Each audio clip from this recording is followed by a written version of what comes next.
Hello. You will notice it is just me. I will go into why shortly, but yes, we're doing this one. It'll be one video, but it'll be in two halves. I've discovered the pause function, I'll be chatting to you for a bit, and then I will pause it, and then Chris will take over. Yes, it is our day 23 of lockdown.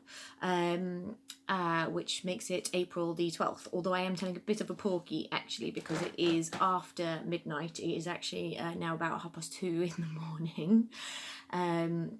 The reason for that being why we're filming quite so late and why we're doing it one at a time is because I've had to go back in with Poppet again this evening to the vets. So I was at the vets at about 11 p.m.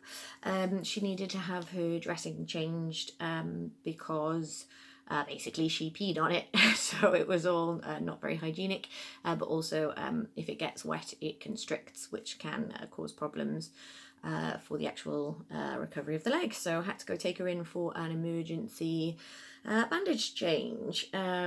So I didn't get back from that till sort of 11:30, 12ish. And I've been sort of settling Poppet in. We've decided to take her out of the crate that she was in because she seemed to be struggling a little bit with the crate.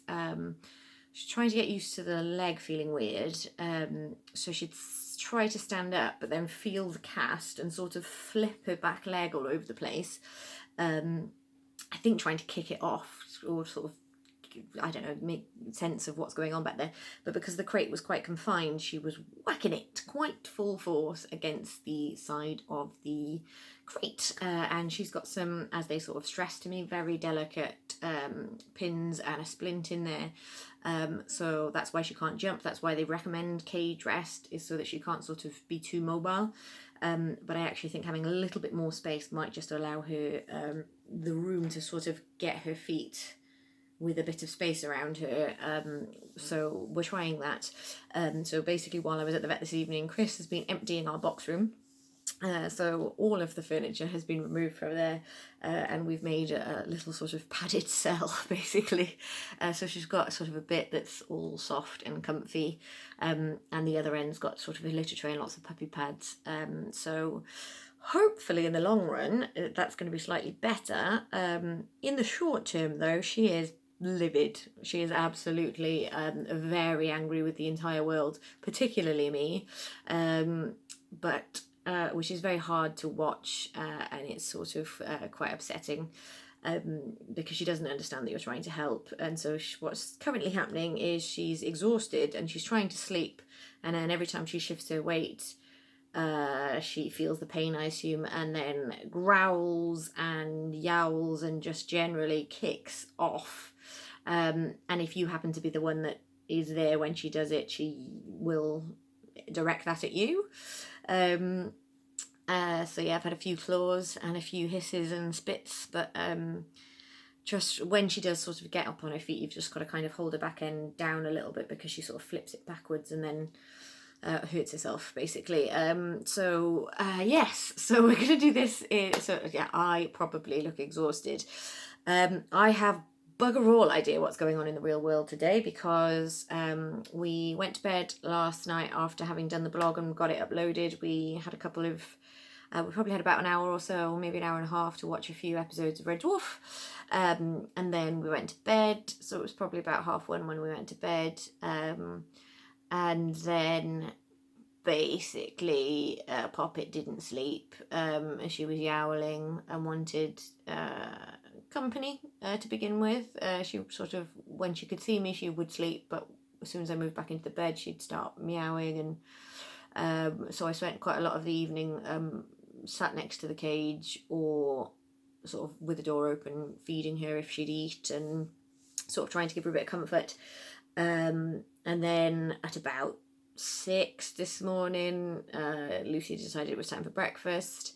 And then in a nice staggered approach, every 20 minutes from then on, another one of the cats would come and be like, "Hey, feed me." And I'm like, "There is food in your bowl."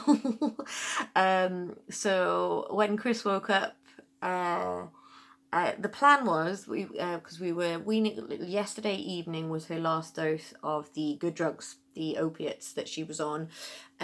So we have also Metacam to now give her, which is just a more bog standard painkiller. So we got her started on that yesterday so that she'd have some overlap. But we started her on that like late last night. So we decided to give it to her about lunchtime today so that there would be more overlap.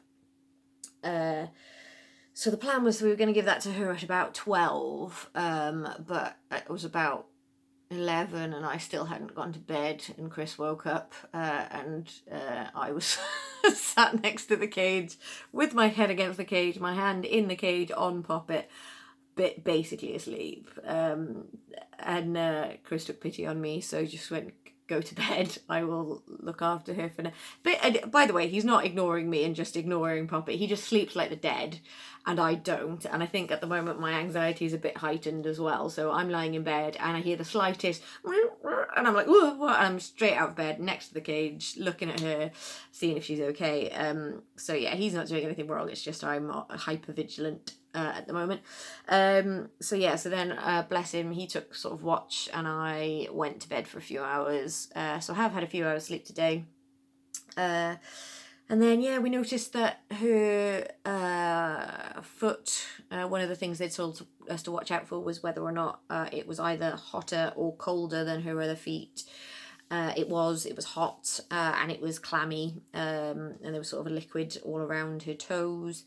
So that had to be, and also then we were sort of umming and ahhing about whether or not that required a dressing change or if that could wait, and then she probably peed all over it. So we had to take her in anyway. So that was on Easter Sunday.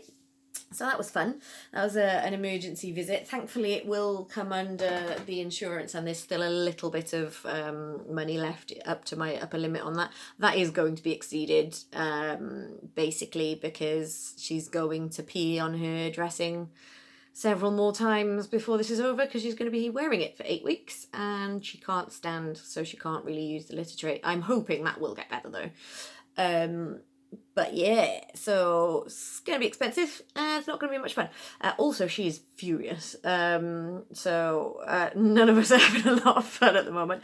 Does mean I am not particularly distracted with what's going on in the real world today, because I've been walking around in a daze for most of it. I won't go into sort of some of the stuff that I was talking about going into yesterday, which was some of the stuff that Priti Patel had said in the press briefing about domestic abuse, because I do not have the fortitude to have that chat right now.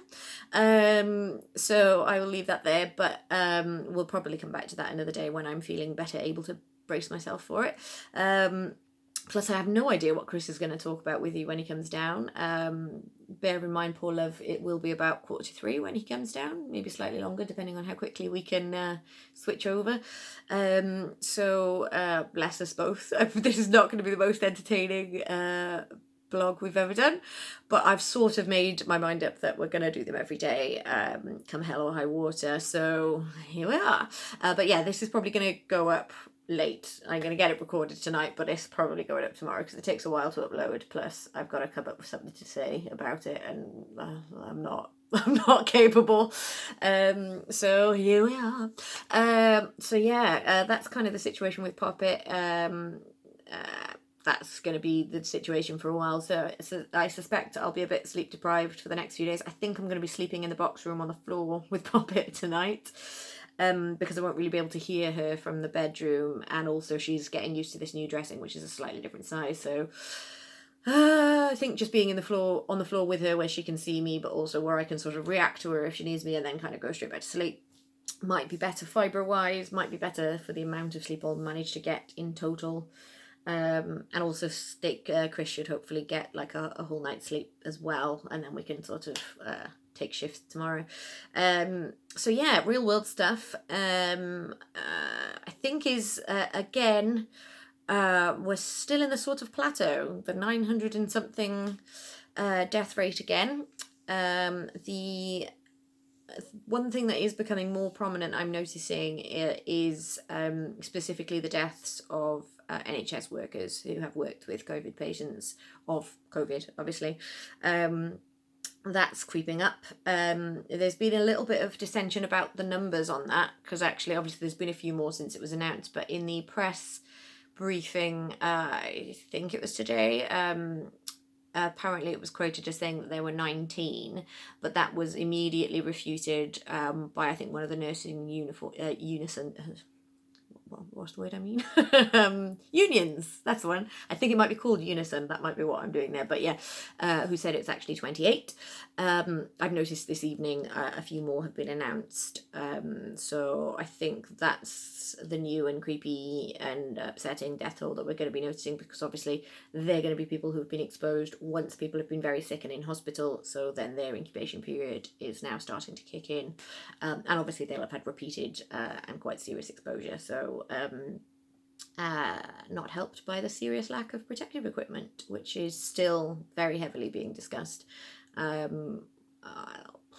That's a pretty grim situation, and I don't really know what excuses could be made for it. I did read today a very well written and just piece by piece timeline of how the UK government has sort of handled this at every stage, from the first sort of news coming out of China to sort of earlier this year, what was happening in Italy and what recommendations were being made to them by the World Health Organization and their own advisors and other scientific people in the scientific community. Basically seems like lots of opportunities have been missed, lots of feet dragging has happened, and it seems to me tantamount to just negligence. Penny pinching, maybe, a certain amount of just bravado and kind of assuming, oh, it won't be that bad, oh, we'll be fine, oh, we know best, and kind of this weird sense of invincibility, that, like, oh, other countries are just not handling it as, like, some sort of, like, we're somehow better protected. Yeah, the whole thing's been an absolute shambles, but I have shared that on my Facebook page, so anyone who does follow me, check that out.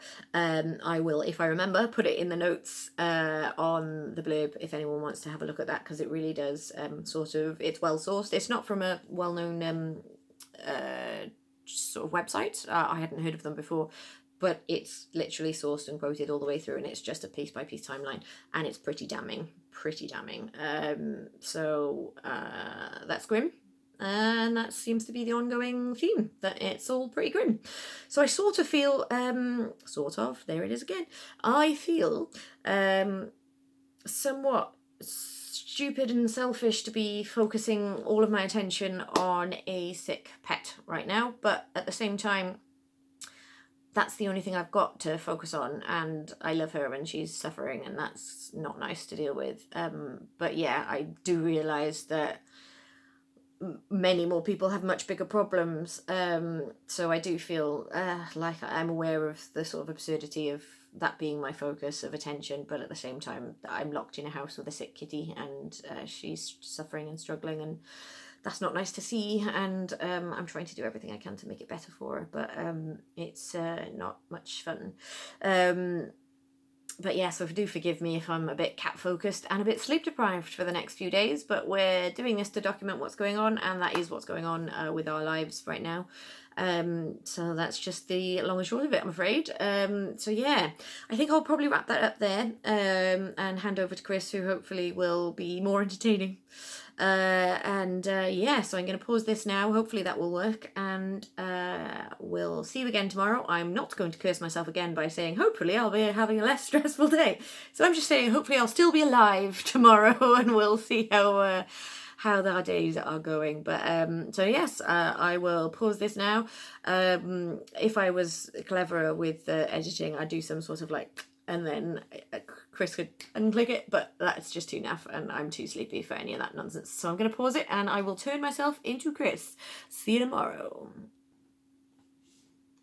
Hello, it's me, it's the other one. This is different, isn't it? A bit unusual, doing these one at a time. And I don't really know what I can tell you that hasn't been covered. Ellie's explained the whole situation. This tough week has continued to be a bit fucking tough, which is fine.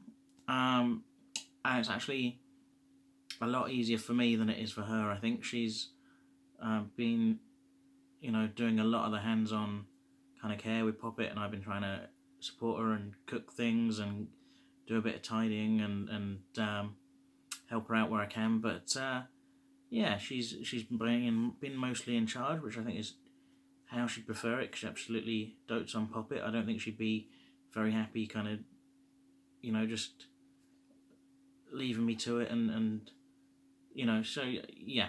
But it's harder for her, is my point. And so she's really great though about it. She even, before she came and recorded this, asked if I minded if she got herself a cup of tea first to drink while she was doing it, because she knew that would take a little bit longer, that she would be away leaving me on my own with the cat. So that's how incredibly sweet and unnecessarily thoughtful she's being about this whole thing.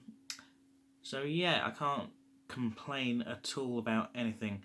But yeah, it has been a tough week, and if you've been following these blogs regularly, you'll know that we did do a couple of slightly downbeat ones at the start of the week after Poppet's initial accident. And yesterday I managed to have some fun with a mask, and Poppet seemed to be doing okay in the evening, and we managed to record one of these together, and it was all a bit more frivolous and a bit more fun, and I was hoping that we'd have another kind of fun, frivolous one today, but it hasn't really panned out due to circumstances, so that's fine. But basically, it's Easter today. Happy Easter. Hope you've had a nice Easter in whatever capacity that you can. Oh, actually, I haven't got around, we've been preoccupied, I haven't even told Ellie this yet, but she'll probably watch this and then see it for herself. And my little niece Erica had a little Easter egg hunt in the house. I think they used cardboard Easter eggs. When we were kids, we used to hunt chocolate Easter eggs. I don't know if it's because she's very young and they're responsible parents and they want to look after her teeth, or if they haven't been able to get to the shop and get chocolate Easter eggs under the circumstances, but they're using cardboard eggs that she was hunting today. She's too young to know that she's being gypped on that one, so that's fine. But she was hunting Easter eggs and apparently said, "I'll get you, you scurvy beast." So, yeah, she didn't stumble over it either like I just did, but "I'll get you, you scurvy beast," she said about a cardboard egg. So that's good. And apparently, despite my sister's attempts and my brother-in-law's attempts all day to sort of drill the word Easter into her, she still thinks he's called the Beaster Bunny, which is cute, I think. You take or leave it, do it, see as you find. But given that it is Easter, I did have a sort of surprise planned, because about 4 weeks ago now, who knows, before, just when, I think it was when the pubs had shut, but we were still allowed to go out. We were encouraged to stay home, but we were still having to go to work. And so I made sort of, knowing that lockdown was kind of coming, I made a trip into town to try and stock up on some cat food. And I also, while I was there, stocked up on some vegan chocolate that I could kind of, I've been kind of occasionally doling out bits of vegan chocolate to Ellie, and surprising her with that, and that's all gone now. That's the end of that. But I did also, on that same shopping trip, buy the following. Hang on. This Bourneville dark chocolate egg, because vegans can eat dark chocolate, as it turns out. There's no milk in it, it's fine. So I got her this Easter egg, and I hid it, and she doesn't know about it. And I hid it today. I got it out of its hiding place in the cupboard and hid it down the side of the sofa. So I thought, while we recorded this together, fun, frivolous vlog, I could surprise her with an Easter egg, and that'd be a bit of fun. But it wasn't to be. She's going to watch this now before it gets released, so she knows all about it. And tomorrow's not Easter, so there's no point kind of holding on to that. I'm just going to take this upstairs and give it to her in a bit. But happy Easter. Hope you've been able to celebrate Easter somehow, if that's the sort of thing that you're into. And if you're not, then I hope you didn't. But I have been trying to do a bit of cooking. I don't know how you guys have been finding cooking during everything that's been going on. I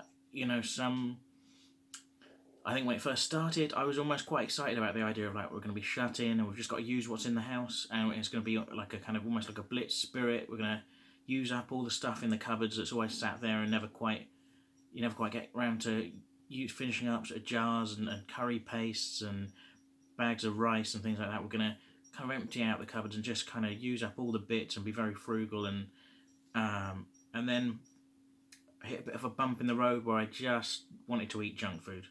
And if you're the sort of person who has,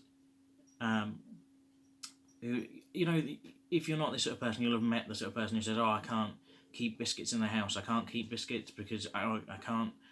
They'll just be eaten almost immediately. The biscuits will be gone." Or ice cream is another. I can't keep ice cream in the house because I will just eat it. I can't, limit myself. I can't ration it. I can't have a bit and then that's fine. And I'm like that with ice cream, but I'm also like that with frozen pizzas, or indeed fresh pizzas, any pizzas really. So I know if I make a rare trip to the shops and buy a pizza, I'm not going to put that pizza in the freezer and have it in a week or two. That pizza will be eaten pretty much the day or the day after I get it. So, but I did go for you get a bit fed up of trying to be sensible and cooking and being creative, and you just want to eat junk, just want to eat some burgers and chips so I went through that for a couple of days, and then now I'm trying to get back on cooking, and I've been trying to take photos of my food and stick them on the internet. And some of you, if you're Facebook friends with me, will have seen some of those, or on Instagram and places. And that's something I used to do a while ago when I was feeling a bit depressed and a bit down. I used to try and make some nice food from scratch, take a photo of it, put it online, put a nice filter on it on Instagram to try and make it look as presentable as possible, and put that online. And so I've started doing that again, which is not to say that I'm massively depressed, but I think it's just during everything that's going on, anything that you can do that you find kind of is useful to kind of cheer you up and kind of brighten your day a bit, or just give your mental health a little bit of a boost, it's worth probably doing, right? So it's more a kind of a preemptive kind of feeling a bit down. Let's do something about that. So, which is all good, but I just if you see pictures of my food online and you think, why is this twat showing us all of his dinners? That's why. Sorry, that's why I'm doing that. But if you're not interested, fine. But actually, I like looking at pictures of other people's dinners as well. And my friend Paul, for example, cooks incredible dinners and then posts them on Instagram and Twitter and places. And I get very jealous, and I wish I was in lockdown with him sometimes. He did an incredible bit of steak on the barbecue the other day. It looked amazing. So that's what. It's not just arrogantly sticking my dinners out there for the world to see. I want to see your dinners. Shove your dinners in my face, and it's worth it as well, because today I did bang bang cauliflower, and it was delicious and it was very satisfying. Yesterday I was feeling a bit lazier, and I did tinned mackerel on toast, and then I ate that in front of an episode of a sitcom where the characters went to a restaurant and had a 15-course taster menu, which is exactly the sort of pretentious thing that I would sincerely, dearly love to do one day. Obviously, I've never been able to do anything like that. It costs far too much money, but I felt even more especially jealous given that I was just sat eating fish on toast.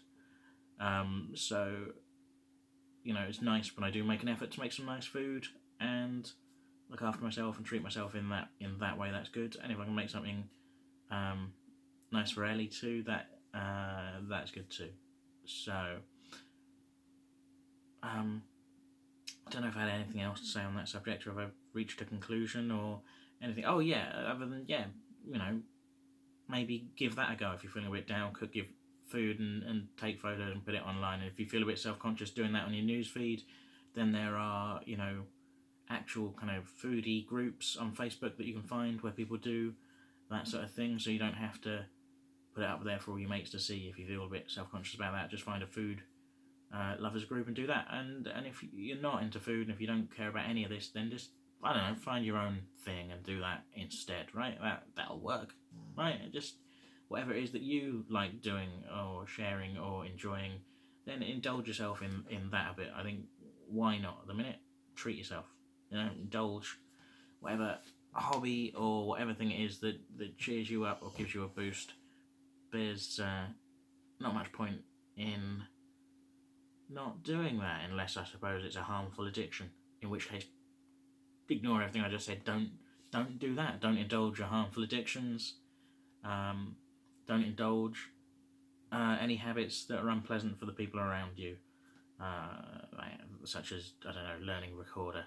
But other than that, if you're not harming yourself, you're not harming those around you, why not have a bit of fun? Oh, also, I got a bit of good news today, and that's worth celebrating, isn't it?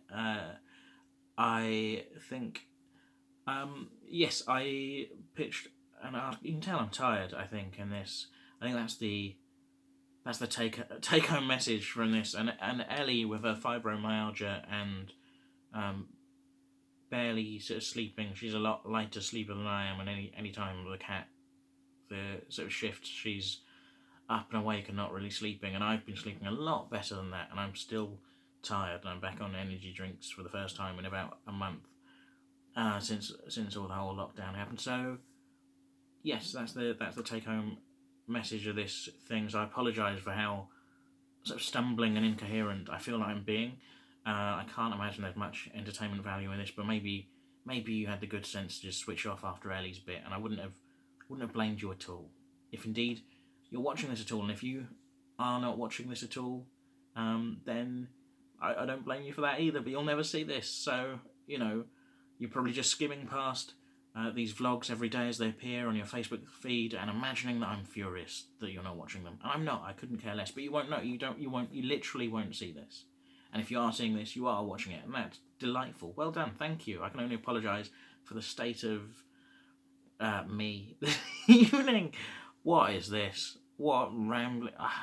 And also, I mean, I could hear from the back bedroom upstairs, I could hear Ellie doing this, recording her own one, and I know she's had a hard day, and I know she's tired, but she sounded so jaunty, which, I know she's putting a lot into these and doing her best to make them entertaining and great, and I'm very proud of that. I'm very impressed by that. She has set the bar unrealistically high, though, for me to follow, which is a bit of a dick move. But I mentioned that there was some good news, and I should probably get round to it before I close this off. The good news is, and I'll be honest, good news for me. For you, not so much. But I pitched an article to a pop culture website, and that article has been accepted. So I will no doubt be telling you all about where you can read that when I finish writing it and sharing that about. But that's nice. That's something you can do in lockdown. I spent quite a large chunk of today in a room with a cat, and that is something you can do on your own in a room with a cat on your smartphone. You can pitch an article to a pop culture website. I mean, what a time to be alive, right? I've been saying throughout all of this, there's never been a better time to be stuck at home in your own house in the whole course of human history.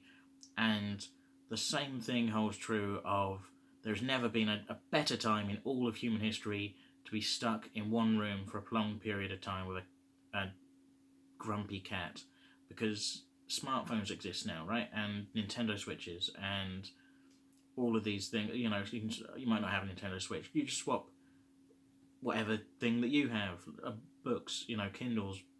What? I mean, you can do the work here yourself. You don't need me to tell you what devices you have. You know what things you have, and you can probably figure out yourself to substitute that for the thing that I was saying. So, and if you can't, I feel bad for you, son. So, yeah. What is this? Fuck me. And I'm going to be in a panel show next Thursday. We did a tech test for that tonight, and everyone's computers and things are working, and I will be a lot more coherent. And if I'm not, it's fine. There'll be other people there to talk over me, but I'll be a team captain on a new panel show called Forza Crowd. So again, I'll be telling you nearer the time where you can see that. But that's going to be a live Thursday night, 9:30. But if you can't make that time, I think it will be available to watch after that. But more fun if you're watching it live, because I think you can join in and interact and things, and that's going to be a whole thing. Anyway, I'm rapidly running out of time on this blog. Boris Johnson's out of hospital. Probably should have talked about that. Can't say that I much give a shit at the moment, either way. Sorry, Boris. It is what it is. Alright. Bye.